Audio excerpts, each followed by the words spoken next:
సరైన ప్రాపర్టీని ఎంచుకోవడంలో తికమక పడుతున్నారా? ఇక ఆ కన్ఫ్యూజన్ వద్దు. అపార్ట్మెంట్లు, విల్లాలు, ప్లాట్లు మీకు కావలసినవన్నీ ఒకే చోట. Suman TV biggest property expo October 18th, 19th HSCC Novotel Hyderabad. ఇప్పుడే ఫ్రీ ఎంట్రీ కోసం కాల్ చేయండి. ETF ఇండెక్స్ మ్యూచువల్ ఫండ్స్ నేర్చుకుని స్టాక్ మార్కెట్ లో రాణించాలనుకుంటున్నారా? వెంటనే ఈ నెంబర్కి కాల్ చేయండి.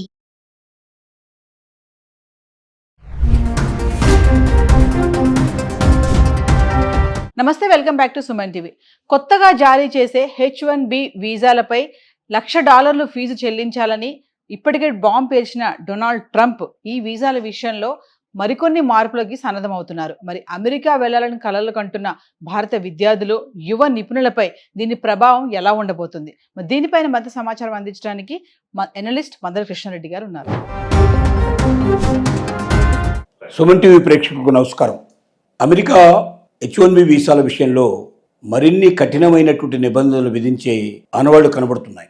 ఇప్పటికే $1,00,000 ప్రాసెసింగ్ ఫీజు కింద కట్టాలని చెప్పినటువంటి నిబంధన ముందుగా బాంబు బదులైనట్టుగా చాలామంది గుండెల లోపల అది బాగా బలీయంగా నాటుకొని పోయింది. తద్వారా ఎంతోమంది ఆశలు అడియాశలు అయిపోయినాయి. $1,00,000 ఒకేసారి కట్టడం అంటే సుమారు ₹1,00,00,000 కట్టినట్టు లెక్క. అంత పెద్ద మొత్తంలో వీసా ప్రాసెసింగ్ ఫీజు కింద కట్టడం అనేది సాధ్యం కాదు. ₹1,00,00,000 కట్టి అమెరికా లోపల ఉద్యోగానికి వెళ్ళడం అనేది, చదువుకు వెళ్ళడం అనేది చాలా కష్టమైనటువంటి ఉద్దేశంలో H1B వీసాలు ముఖ్యంగా ఉద్యోగాని కోసమే కడతాం కాబట్టి వాటి లోపల చాలా ఇబ్బందులు ఉన్నట్టుగా మొత్తం సంస్థలన్నీ కూడా అక్కడ ఉన్నటువంటి గూగుల్ లాంటి సంస్థలు, పెద్ద సంస్థలన్నీ కూడా అమెరికా ప్రభుత్వం మీద ఒత్తిడి తెచ్చాయి. మాలో ఉన్నట్టు ఉద్యోగస్తులు చాలామంది రాపోయే అవకాశాలు ఉంటాయి. తద్వారా మా కంపెనీలు ఆగిపోయే అవకాశాలు ఉంటాయి. మరి అమెరికాలో కంపెనీలు ఆగిపోయినప్పుడు అమెరికన్స్ కూడా ఉద్యోగాలు పోయే అవకాశాలు ఉంటాయి. కాబట్టి మీరు అమెరికన్స్ కూడా ఉద్యోగాలు సేఫ్టీగా ఉండాలి అంటే ముందు మరి H1B వీసాలో $1,00,000 అనే విషయాన్ని తీసేయాల్సిన అవసరం ఉందని ఒత్తిడి చేయడంతో ప్రతి సంవత్సరం $1,00,000 కాకుండా జీవితకాలానికి $1,00,000 అనే విషయంగా దాన్ని మార్చడం జరిగింది. దానివల్ల కొంత రిలీఫ్ వచ్చే అవకాశం ఉంటుందని అనిపించింది. కానీ ఆ $1,00,000 ఎవరు పే చేయాలి? ఖచ్చితంగా ఎంప్లాయరే పే చేయాలి. ఎవరైతే ఎంప్లాయ్మెంట్ మనకు ప్రొవైడ్ చేస్తున్నారో వాళ్లే పే చేయాల్సిన అవసరం ఉంది. కాబట్టి అది కూడా ఒక పెద్ద సమస్యగా భావిస్తున్నాయి కంపెనీసు. ఆ $1,00,000 పెట్టి ఒక H1B వీసా జారీ చేసి ఒక ఎంప్లాయీ తీసుకున్నప్పుడు వందల కొద్ది ఆలోచనలు చేస్తారు. అక్కడ అమెరికాలో ఎట్టి పరిస్థితుల్లో దొరకనటువంటి వారు, భారతదేశం నుంచి వచ్చేటువంటి వారు అంత సమర్థులైన వాళ్ళు, అంత చాకచక్యంగా నైపుణ్యత ఉన్నవాళ్ళు, అలాంటి వాళ్ళు మాత్రమే దానికి పనికొస్తారు తప్ప మామూలుగా ఏమాత్రం కూడా అంత గొప్ప చాకచక్యం లేని వాళ్ళు, అంత గొప్ప మేధస్సు లేని వాళ్ళు, మామూలుగా ఉండేటువంటి వ్యక్తులు ఎవరు దానికి పనికిరాదు అనే విషయానికి అర్థమైపోయింది. సో H1B వీసా లోపల మార్పులు ఏం తీసుకురావాలనుకున్నారంటే, ఎందుకు తీసుకురావాలంటే వాడు చెప్తున్న విషయం ఏంటంటే, ఎందుకు కఠినతరం చేయాలనుకుంటున్నాం H1B వీసాల్లో? దానికి ముఖ్యమైన కారణం ఏమిటంటే, అక్కడ ఉన్నటువంటి అమెరికన్ స్టూడెంట్స్కి రక్షణ కల్పించాలని మేము అనుకుంటున్నాము. వర్క్ ప్లేస్లో భద్రత కల్పించాలని మేము కోరుకుంటున్నాము. ఎక్కువ మంది అమెరికన్స్కు ఉద్యోగాలు రావాలని మేము కోరుకుంటున్నాము. అల్లాటప్పగా ఎవరిని పడితే వాళ్ళని మేము ఇక్కడ దేశంలో ప్రవేశపెట్టినట్టయితే వాళ్ళు అమెరికన్ పౌరులకు ముప్పు తెచ్చే అవకాశాలు ఉంటాయి. కాబట్టి ఆ భద్రత కోసం అని చెప్పి ఎక్కువ డబ్బు కట్టినప్పుడు రాగలిగే వ్యక్తులు తప్పనిసరిగా మంచి వ్యక్తులు వస్తారు, వాళ్ళు మేధావులే వస్తారు. అలాంటి మేధావుల వల్ల ఈ దేశం బాగుపడుతుంది, ఇంకా మేధస్సు పెంచుకుంటుంది, ఇంకా ఆర్థికంగా సుసంపం అనే అవకాశం ఉంటుంది. తద్వారా మరి శాశ్వతంగా అమెరికా నెంబర్ 1 ప్లేస్లోనే ఉండే అవకాశం ఉంటుంది. కాబట్టి అలాంటి వాళ్ళని ఆహ్వానించడానికే H1B వీసా లోపల మేము ఈ $1,00,000 కూడా ప్రవేశపెట్టామని చెప్తోంది. ఆ $1,00,000 కాకుండా కొత్తగా ఇప్పుడు వినిపిస్తున్న విషయాల లోపల అనేక కఠిన నిబంధనలు కంపల్సరీగా పాటించాల్సిన పరిస్థితులు ఏర్పడతాయి. వీటి గురించి ఇది ఇప్పటిదాకా ఆలోచన రూపంలోనే ఉంది, ఇంకా కార్యరూపం దాల్చలేదు. ఎప్పుడో ఒకసారి బయటకు వస్తుంది.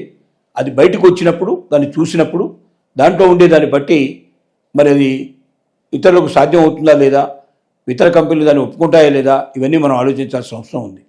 ఏది ఏమైనప్పటికీ ట్రంప్ ముఖ్యమైన ఆలోచన ఏమిటంటే, ఇతర దేశాల నుంచి మంచి మేధోవంతులైన వ్యక్తులు తప్ప ఈ దేశానికి రావద్దు.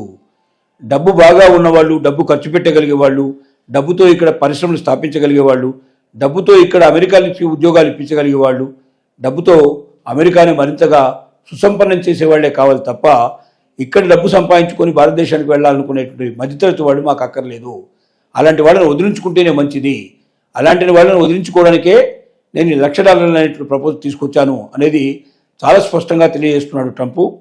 తద్వారా మరి సామాన్యులకి మధ్యతరగతి వారికి నిజంగా మేధో సంపత్తి ఉన్నప్పటికీ దాన్ని ఉపయోగించుకోవడానికి ఈ దేశం నుంచి వెళ్ళిపోయి మనకు ఖచ్చితంగా యూఎస్ అయితేనే బాగా బెటర్ ఆపర్చునిటీస్ వస్తాయని చెప్పి చాలామంది అనుకున్నారు. అలా అనుకున్న వాళ్ళకి అందరికీ ఆశలకు అడియాశలైపోయే పరిస్థితి ఏర్పడింది.